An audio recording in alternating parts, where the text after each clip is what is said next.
जय जय रघुवीर समर्थ हे शब्द ऐकल्यानंतर एक वेगळीच ऊर्जा आपल्याला जाणवते.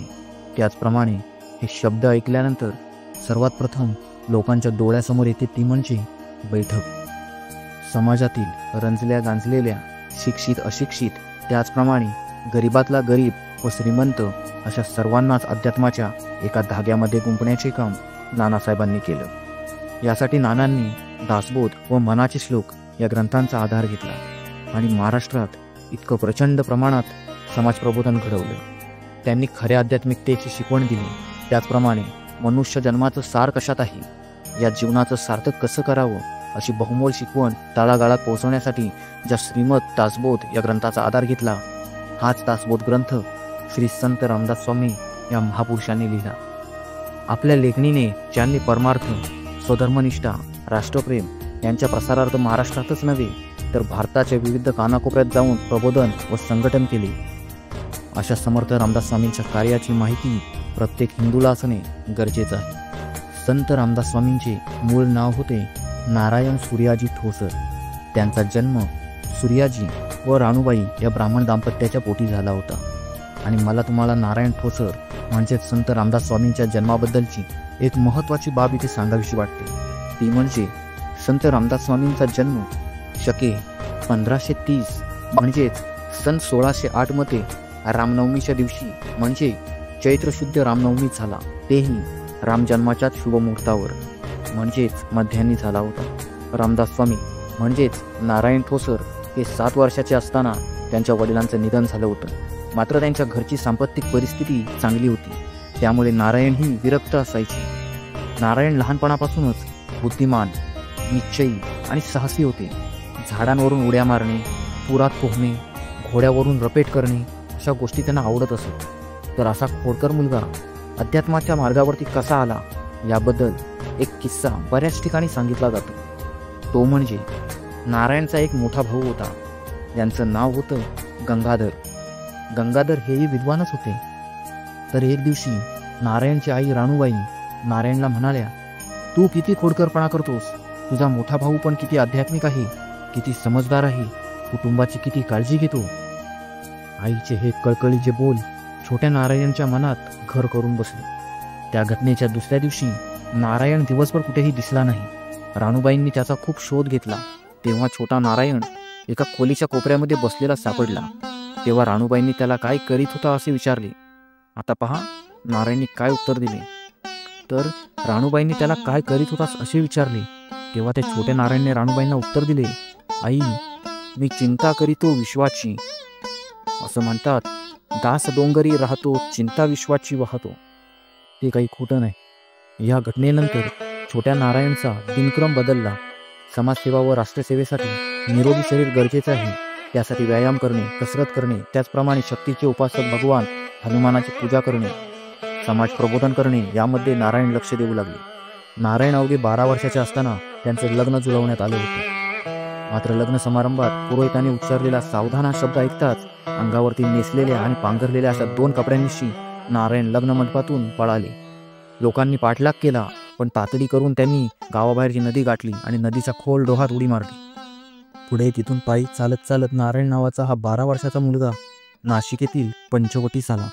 तेथे येऊन प्रभू श्रीरामांचे दर्शन घेतले आणि टाकळीस दीर्घ तपश्चर्या केली. वयाच्या 12व्या वर्षी नाशिकला आलेला नारायण त्यानंतर 12 वर्षे तपश्चर्या करीत होता. यावरून एक लक्षात येते की त्यावेळी 12 वर्षाचा असणारा मुलगा म्हणजे पाहायला गेलो तर आत्ताच्या जेमतेम 7वी-8वीच्या मुलाच्या वयातला असताना नाशिकला जाणे, त्यानंतर संन्यास घेऊन एकांतात 12 वर्षे तपश्चर्या करणे ही काही साधी गोष्ट नव्हे. त्यासाठी मुळातच आत्मसमर्पण, निश्चय, साहस, राष्ट्रप्रेम आणि भक्ती अशा या सर्व गोष्टी मुळातच असाव्या लागतात. समर्थ इसवी सन 1621 ते 1633 असे 12 वर्षे टाकळी येथे राहिले. आपल्या या साधनेसाठी त्यांनी टाकळीची निवड करण्यामागे येथील नंदिनी नदीच्या काठावरील उंच टेकडावरील घळ आणि गुहा येथे असलेले एकांतात हेच कारण असावे. या तप साधनेच्या कालावधीत ते पहाटे ब्रह्ममुहूर्तावर उठून रोज 1200 सूर्यनमस्कार घालत असत. किती 1200 सूर्यनमस्कार घालत असत. सूर्योदयापासून मध्यान्हापर्यंत नदीच्या डोहात छाती इतक्या पाण्यात उभे राहून गायत्री मंत्राचे पुनरुच्चारण करत असत. 2 तास गायत्री मंत्राचा तर 4 तास श्रीराम जय जय राम या त्रयोदशाक्षरी राम मंत्राचा जप करीत. आता हे श्रीरामांचे मंत्रही समर्थांना स्वतः श्रीरामांनी समर्थांच्या स्वप्नात येऊन त्यांना साक्षात्कार करून प्रदान केले होते असे म्हटले जाते. या टाकळीच्या वास्तव्यात आपल्याला कोणी ओळखू नये म्हणून नारायण यांनी आपले नाव रामदास असे ठेवले किंवा रामाचा उपासक असणाऱ्या या पुरुषाला रामदास असं म्हटलं जाऊ लागलं असं म्हटलं जातं. पण इथून नारायणचा संत रामदास स्वामी असा आध्यात्मिक प्रवास सुरू झाला. रामदास स्वामींनी रामनामाचे 33 कोटी वेळा नामस्मरण करून तपश्चर्या पूर्ण केली आणि मग आपल्या कार्याला आरंभ केला. साक्षात प्रभू श्रीराम हेच त्यांचे सद्गुरू झाले असे मानले जाते. समर्थ दुपारी केवळ 5 घरी भिक्षा मागून तिचा श्रीरामाला नैवेद्य दाखवत असत आणि त्यातील काही भाग पशुपक्ष्यांना ठेवून उरलेला भाग ग्रहण करत असत. समर्थ दुपारी 2 तास मंदिरात श्रवण साधना करीत आणि नंतर 2 तास ग्रंथांचा अभ्यास करीत. याच काळात त्यांनी वेद, उपनिषद, सर्व प्राचीन ग्रंथ व विविध शास्त्रे यांचा सखोल अभ्यास केला. रामायणाची रचना केली. या काळात त्यांनी स्वतः रामायण लिहिले. त्यांनी श्रीरामासाठी रचलेली प्रार्थना करुणाष्टक म्हणून प्रसिद्ध आहेत. व्यायाम, उपासना आणि अध्ययन या 3ही गोष्टींना समर्थांच्या जीवनात महत्त्वाचे स्थान होते. त्यांच्या जीवनातील ही 12 वर्षे अत्यंत कडकडीत उपासनेत व्यतीत झाली. 12 वर्षाच्या या तीव्र तपश्चर्येनंतर त्यांना आत्मसाक्षात्कार झाला असे म्हटले जाते. त्यावेळी समर्थांचे वय 24 वर्षाचे होते. समर्थांनी हनुमंतांची मूर्ती सर्वप्रथम नाशिक येथे टाकळीला स्थापन केली. ही मूर्ती सोन्याची की शेणाची यावरून एक गमतीदार घटना घडली. तर ती ऐका.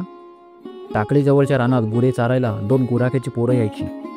त्यातील एक जण म्हणाला की हनुमंताची मूर्ती सोन्याची आहे, तर दुसरा मुलगा म्हणाला की ही मूर्ती शेणाची आहे.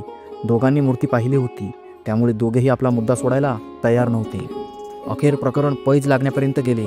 दोघांनी मंदिरात जाऊन मूर्ती पाहायची. ज्याचे म्हणणे खोटे असेल त्याने आपल्या गायी दुसऱ्याला देऊन टाकायच्या असे ठरले. दोघेही जण मंदिरात आले. मूर्ती सोन्याची आहे असे म्हणणाऱ्याने लाकडाच्या एका तुकड्याने हनुमंताची शेपटी थोडी खरवडली होती. तेव्हा ती सोन्यासारखी चमकू लागली. आता आपल्या सर्व गायी देऊन टाकाव्या लागणार म्हणून दुसरा मुलगा रडू लागला.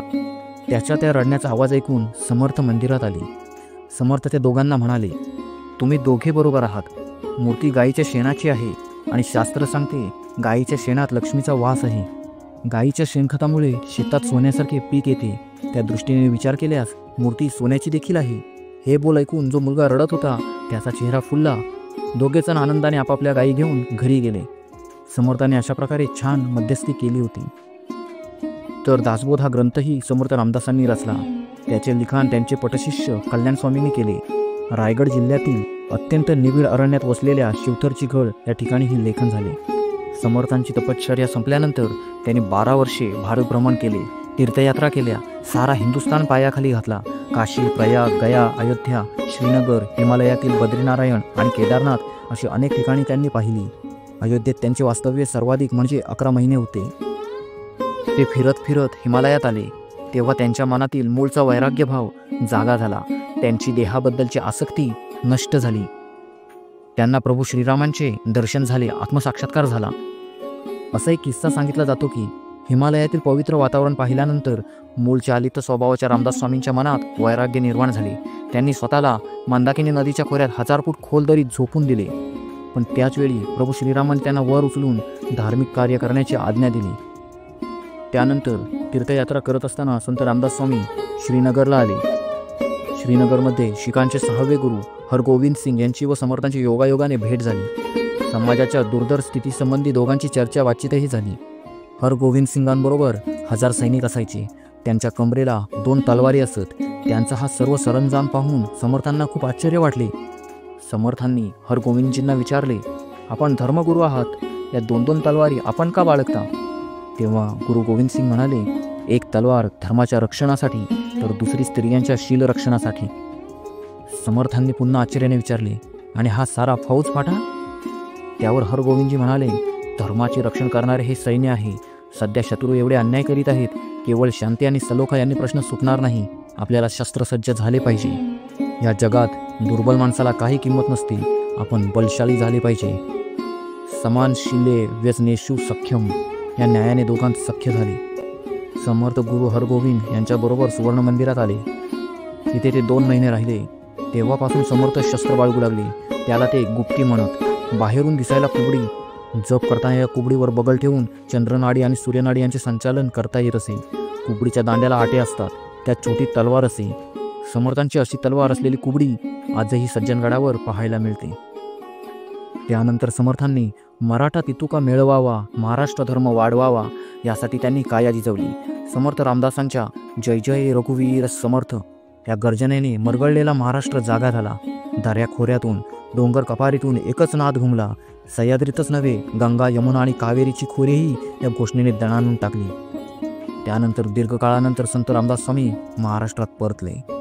त्यावेळी भोसले घराण्यातील एक वीर मुलगा म्हणजेच श्री शिवाजीराजे भोसले यांनी समाजरक्षण, स्त्रीरक्षण आणि धर्मरक्षणासाठी स्वराज्याच्या स्थापनेची धडपड करत होते.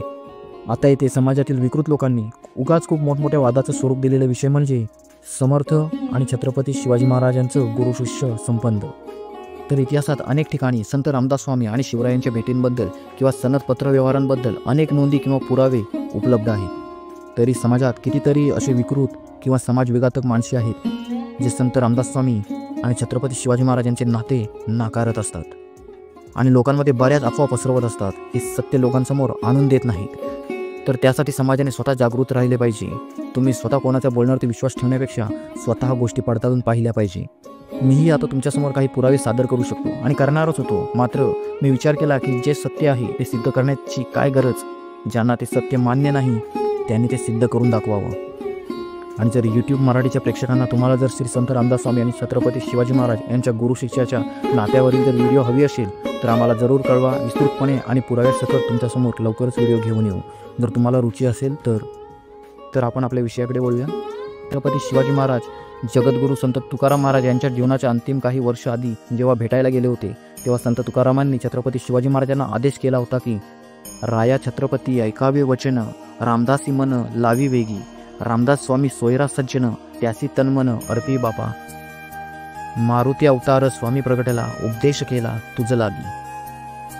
जगद्गुरू संत तुकाराम महाराजांनी ज्या प्रकारे छत्रपती शिवाजी महाराजांना संत रामदास स्वामींबद्दलचे उद्गार काढले होते यावरून आपल्याला लक्षात येते की संत रामदास स्वामी अध्यात्माच्या कोणत्या शिखरापर्यंत पोहोचले होते. त्यांचं महत्त्व आणि स्वराज्यासाठी, शिवरायांसाठी किंवा समाज प्रबोधन करण्यासाठी किती महत्त्वाची भूमिका संत रामदास स्वामींची होणार होती. एखाद्याला संत रामदास स्वामींसारखा गुरु लाभणे भाग्याचेच. समर्थ जरी तपस्वी असले तरी देखील धर्मरक्षणार्थ रक्तपात करणे किंवा यवन संहार करणे किती गरजेचं आहे ते त्यांना ठाऊक होतं. समर्थांच्या शिष्यमंडळींमध्ये सर्व प्रकारचे शिष्य होते. समर्थांचे एक वैशिष्ट्य होते, समोरचा मनुष्य ज्या पातळीवरचा असेल त्या पातळीवर जाऊन त्याला ते समजावून सांगत असत. समर्थांची उपदेशाची भाषा अत्यंत साधी आणि सोपी होती. एकदा धोंडीबा नावाच्या शिष्याने समर्थांना विचारले, महाराज, माझ्या मनाची उन्मन्य अवस्था कशी होईल? समर्थांनी त्याला त्याच्या भाषेत उत्तर दिले, मनाचे ऐकू नकोस, म्हणजे तुला हवे तसेच होईल. धोंडीबाने ते ऐकले आणि समर्थांचा निरोप घेऊन तो घरी निघाला. आपण आता घरी जावे असे त्याच्या मनात आले, पण समर्थांनी तर सांगितले होते की मनाचे ऐकू नकोस, म्हणून त्याने घरी जायचे नाही असे ठरविले. मग मनात आले रानात जावे, पण मनाचे ऐकायचे नसल्यामुळे रानातही जाता येईना. धोंडीबाच्या लक्षात आले की मनात परस्पर विरोधी विचार येत राहतात. अशा वेळी काय करावे? एकदा वाटते घरी जावे, एकदा वाटते घरी जाऊ नये. मग मनाचे ऐकायचे नाही म्हणजे काय? धोंडीबाच्या लक्षात आले की मनात सतत विचार येत राहतात, ते ऐकायचेच नाहीत. म्हणून धोंडीबाने श्रीराम जय राम जय जय राम हा जप सुरू केला आणि मनातल्या मनात तो जप ऐकत राहिला. अशा प्रकारे मनात विचार येऊ नये म्हणून तो 72 तास जप करीत राहिला. 72 तासानंतर त्याच्या मनाची उन्मन्य अवस्था झाली.